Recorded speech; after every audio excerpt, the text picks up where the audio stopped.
இப்போ கன்னிராசி என்பவர்களுக்கு இதுதான் விஷயம். அவங்களுக்கு ஆணாக இருந்தாலும் பெண்ணாக இருந்தாலும் அவங்களுடைய தாட் ப்ராசஸில் யாராவது டிஸ்டர்ப் பண்ணக்கூடாது. டிஸ்டர்ப் பண்ணிட்டாங்கன்னா அவங்களுக்கு எல்லாமே கொலாப்ஸ் ஆகிடும், எல்லாம் குழப்பி விட்டுருவாங்க. எனக்கு இவ்வளோ குழப்பமாக இருக்குது சார், எனக்கு மாற்ற ஏதாவது ஒரு கோயிலில் கிடைக்கணும், ஒரு கோயிலில் கிடைக்கும், பெரிய ஒரு மன நிம்மதியை கொடுக்கும், பெரிய ஒரு திருப்தியை கொடுக்கும், ஒரு விதமான புரிதலே அவர்களுக்குள்ள. என்ன இயல்புக்கு போகிறாங்களோ அதே இயல்புக்கு போய் திருப்பி நம்ம இயல்புக்கு கூப்பிட்டு வரோம். இந்த சிந்தனை வேணும். இதெல்லாம் இருந்தால் கன்னிராசிக்கு ரொம்ப பிடிக்கும். இது இல்லைன்னா ஸோ அடுத்ததாக இருக்கக்கூடிய ராசி பார்த்தீங்க அப்படின்னா கன்னிராசி என்பர்கள். ஸோ இந்த கன்னிராசி என்பர்கள் எந்த முருகனை போய் வழிபட்டால் வாழ்க்கை மாறும்? கன்னிராசிக்கு ஒரு பெரிய ஒரு விசேஷம் என்ன அப்படின்னா, முதல்ல நான் என்ன சொல்கிறேன்னு தயவுசெய்து கேளுங்க அப்படிங்கிறதுல ரொம்ப அழுத்தமாக இருப்பாங்க. கேட்கணும். முதல்ல அவங்களுக்குள்ள நிறைய சிந்தனைகள். நீங்கள் ஃப்ராக்ஷன் ஆஃப் செகண்டில் ஒரு 100 சிந்தனை வந்துச்சுன்னா என்ன ஆகும்?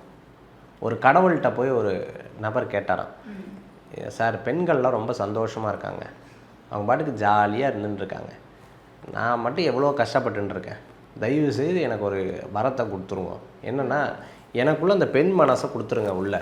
ஏன்னா அவங்களாம் பார்த்திங்கன்னா ரொம்ப ஜாலியாக பார்த்திங்கன்னா மெஹந்தி போட்டுக்கிறாங்க, அதை போட்டுக்கிறாங்க, இதை போட்டுக்கிறாங்க, அவங்க பாட்டுக்கு ஜாலியாக லைஃப் நடத்துகிறாங்க. எங்கள் வீட்டில் என் சம்சாரம் அந்த திட்டுறா வந்தா, எனக்கு மட்டும் நிம்மதியே கிடையாது, கடன் தொல்லை அந்த கொள்ள, என் மனசு கொஞ்சம் அப்படியே டிஸ்டர்பாக இருக்குது, பெண்ணுடைய சிந்தனை எனக்கு கொடுத்துருங்க. நான் கடவுள் பார்த்தாரான், வேண்டாப்பா சொன்னா கேளு, இல்லை கொடுத்துருங்க கடவுள், என்ன டமார்னு கொடுத்துட்டாரான். கொடுத்ததுக்கப்புறம் போயிட்டார். ஒரு பெண் வந்தாங்களாம், கடவுள்கிட்ட கேட்டாங்களாம், கடவுளே எனக்கு வந்து ஆண்கள்லாம் எவ்வளோ ஜாலியாக இருக்காங்க, அவங்களுக்கெல்லாம் பார்த்திங்கன்னா ஒரே ஒரு சிந்தனை தான் வாழ்க்கையில், நாங்களாம் மல்டிபிள் தாட்ஸ், மல்டிபிள் சிந்தனை, என்ன பண்ணுறதுன்னு தெரில, எங்களுக்கு இப்படிலாம் இருக்க முடியல, தயவுசெய்து எனக்கு ஆணுனுடைய மனசை கொடுத்துருங்க எனக்கு அப்படின்னு. கடவுள் சொன்னாரா, வேண்டாம் சொன்னால் கேளுமா, இன்னும் அதெல்லாம் எனக்கு கொடுத்தே ஆகணுன்னொன்னே சரின்னு சொல்லிட்டு கடவுள் கொடுத்துட்டாராம். அப்போது ஆணுக்கு என்ன மனசு கொடுத்தாரு? பெண்ணுக்கு என்ன மனசை கொடுத்தாரு? ஒரு 10 நிமிஷம் கூட இருக்காதான், குடுன்னு அந்த ஆண் ஓடி வந்தானா, கடவுளை என்ன வரத்தை கொடுத்த அப்பா சாமி, நான் பாட்டுக்கு சிவனேன்னு ஒரே சிந்தனையை பண்ணிவிட்டு நான் பாட்டுக்கு போனேன்னா 3 நாளைக்கு அப்படியே இருப்பேன். இப்படியா மைண்ட் இருக்கும்? 1 மணி நேரத்தில் எத்தனை தாட்ஸு, எத்தனை விஷயம், எத்தனை இது, என்னாலலாம் இது பைத்தியம் பிடிச்சாப்புல ஆகுது. நான் தான் காலையில் வேறு மாதிரி பேசுனா மத்தியானம் வேறு மாதிரி பேசுகிறேன், என்னாலலாம் இருக்க முடியாது, முதல்ல இந்த மனசை தூக்கிடுங்க, என்னாலலாம் தாங்க முடியாதுன்னாராம். கடவுள் சரிப்பா, அதான் ஃபஸ்ட்டே சொன்னேன்ல கேட்க வேண்டியதானேன்னு எடுத்துட்டாரான். அந்த பெண்ணு குடுன்னு அடுத்து ஓடி வந்துதான், கடவுளை முதல்ல இந்த மனசை தூக்குங்க, ஒரு நாளைக்கு நான் 100 விஷயத்தை யோசிப்பேன், இந்த மனசு ஒரே விஷயத்தை காலையிலேருந்து சாயந்தரம் வரைக்கும் சிந்தனை பண்ணுது, இப்படியெல்லாம் நம்மளால முடியாது, அது என்னத்தை போய் ஒரு விஷயத்தை சிந்தனை பண்ணி அதையவே திருப்பி சிந்தனை பண்ணுறது, நல்லா அடுத்த செகண்டுக்கு அடுத்தடுத்த சிந்தனையை நோக்கி போயிட்டே இருப்பேன். இந்த மாதிரி மனசெல்லாம் வச்சுட்டு நம்மளாலாம் இருக்க முடியாது, முதல்ல இதை தூக்கிடுங்க நாங்களாம். இப்போ கன்னிராசி என்பவர்களுக்கு இதுதான் விஷயம். ஸோ அவங்களுக்கு ஆணாக இருந்தாலும் பெண்ணாக இருந்தாலும் அவங்களுடைய தாட் ப்ராசஸில் யாராவது டிஸ்டர்ப் பண்ணக்கூடாது. டிஸ்டர்ப் பண்ணிட்டாங்கன்னா அவங்களுக்கு எல்லாமே கொலாப்ஸ் ஆகிடும், எல்லாம் குழப்பி விட்டுருவாங்க. ஸோ இந்த மாதிரி அவங்களுக்கு வந்து மதிப்பு தேவை, மரியாதை தேவை, அவங்களுடைய செயலாக்கம் தேவை, நல்ல வேலை தேவை, நல்ல ஆரோக்கியம் தேவை, அதே சமயத்தில் ரொம்ப சென்சிட்டிவாக இருக்கக்கூடிய மைண்டு, அவங்கள புரிஞ்சுக்கிறதுக்கு ஒரு ஆள் தேவை. முதல்ல அவங்க என்ன இயல்புக்கு போகிறாங்களோ அதே இயல்புக்கு போய் திருப்பி நம்ம இயல்புக்கு கூப்பிட்டு வரோம். இந்த சிந்தனை வேணும். இதெல்லாம் இருந்தால் கன்னிராசிக்கு ரொம்ப பிடிக்கும். இது இல்லைன்னா அந்த இடத்துல அவங்களுக்கு நிம்மதி இருக்காது.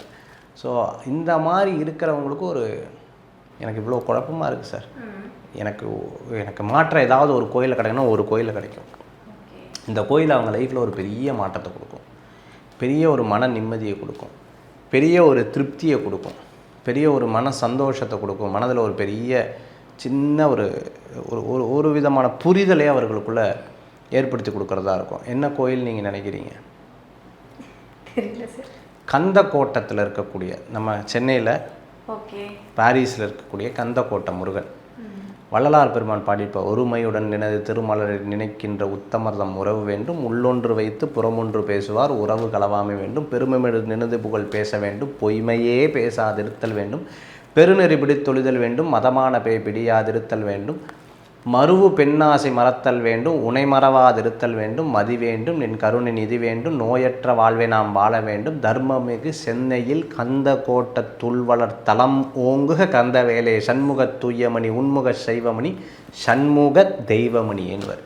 அந்த முருகனை வேண்டினாங்கன்னா அவங்க லைஃப்பில் ஒரு பெரிய மாற்றம் கிடைக்கும். அற்புதம் சார். கன்னிராசி என்பவர்களுக்கான ஒரு கோவில் சென்னையில் இருக்கிற நிறைய பேருக்கு பயங்கர யூஸ்ஃபுல்லாக இருக்கும்னு நினைக்கிறேன். Super sir. பொதுவாகவே முருகப்பெருமானுடைய வழிபாடு அப்படிங்கிறது கௌமாரம்னு சொல்லுவாங்க. ஒவ்வொரு தெய்வத்துக்கும் ஒவ்வொரு வழிபாட்டு முறைகள் இருக்குது.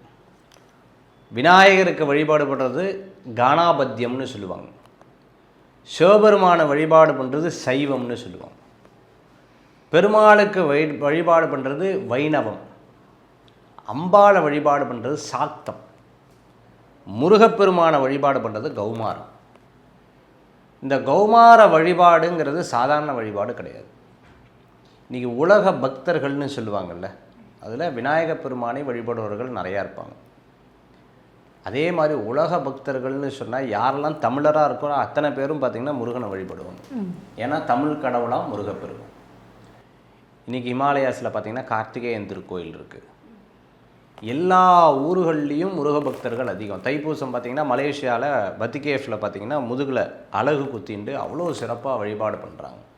இன்றைக்கி நம்ம பார்க்கக்கூடிய ஆலயங்கள் 12 ராசி, இந்த ராசிக்குண்டான கஷ்டங்கள் என்ன, இந்த ராசி என்னென்ன ஒரு சின்ன சின்ன இதில் படுறாங்க, அதுக்கு இந்த கோயிலுக்கு போயிட்டு வந்தால் லைஃப் மாறுமா அப்படின்னு 12 கோயில் முருகப்பெருமானுடைய கோயிலில் வந்து நம்ம பார்க்க போகிறோம். Okay sir. ஸோ அப்படி பார்க்கும்பொழுது முருகர் எல்லா இடங்கள்லையும் இருக்கார். எல்லா இடங்கள்லையும் ஒரு அனுபவம், வித்தியாசமான அனுபவம். நான் வந்து வருஷத்துக்கு 3 முறை ஆறுபடை கோயில் போவேன். அந்த ஆறுபடை கோயிலில் நிறைய நம்மளுடைய தெரிந்தவர்கள் அன்பர்கள்லாம் கூட்டிகிட்டு போவேன். அப்படி போகும்பொழுது சென்னையிலேருந்து ஆரம்பித்து ஃபஸ்ட்டு திருச்செந்தூர் போவோம். திருச்செந்தூர்லேருந்து அப்படியே திருப்பரங்குன்றம், அப்படியே ஒவ்வொரு கோயிலாக வருவோம். நீங்கள் ஒவ்வொரு கோயிலையும் உட்காந்து நல்ல தியானம் பண்ணியிருக்கேன். ஒவ்வொரு கோயிலும் ஒவ்வொரு அனுபவம், ஒவ்வொரு கோயிலையும் ஒவ்வொரு விதமான சக்தி, ஒவ்வொரு விதமான ஒரு இயக்கம், ஒவ்வொரு விதமான மாறுதல், ஒவ்வொரு விதமான அனுபவத்தை முருகப்பெருமான் கொடுக்குறாரு. நான் பழனியில் போய் உட்கார்ந்து போகர் சித்தர் சந்நிதியில் போய் உட்காரும்பொழுது ஒரு விதமான உடல் மாற்றமும் ஒரு விதமான உணர்வுகளும் மாறுது. அதே சுவாமி மலையில் உட்காரும்போது வேறு விதமான தன்மைகள். என் கூட வந்தவங்க கல்யாண விஷயத்துக்காக வந்திருக்காங்க. கல்யாணம் ஆகணும், இந்த மாதிரி கோயிலுக்கு போய்ட்டு திருப்பரங்குன்றம் போகிறோம், சுவாமிக்கு மாலை வாங்கி சாத்துறோம். கரெக்டாக 3வது மாதம் அவங்களுக்கு நிச்சயமாகிறது.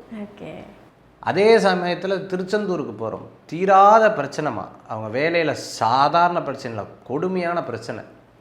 அவர் சொல்கிறார், சார் உங்கள் கூட நாங்கள் திருச்செந்தூர் வரோம். உள்ள திருச்செந்தூர் கோயிலுக்கு போயிட்டு வெளில வராங்க. கரெக்டாக 2 மந்த்ஸில் பார்த்தீங்கன்னு சொன்னால் ஏற்கனவே வேலை இருந்த இடத்துல அவங்கள திருப்பி கூப்பிட்டு நல்ல நிலையில் இப்போ ராஜா மாதிரி இருக்காருன்னு சொல்லுவாங்கள்ல, அந்த மாதிரி நல்லா இருக்கார். ஓகே, இதெல்லாம் என்ன அதிசயம் அப்படின்னு கேட்டிங்கன்னா, அந்த சன்னிதானம் லைஃப்பில் ஒரு பெரிய மாற்றத்தை ஏற்படுத்துதுமா. கண்டிப்பாக.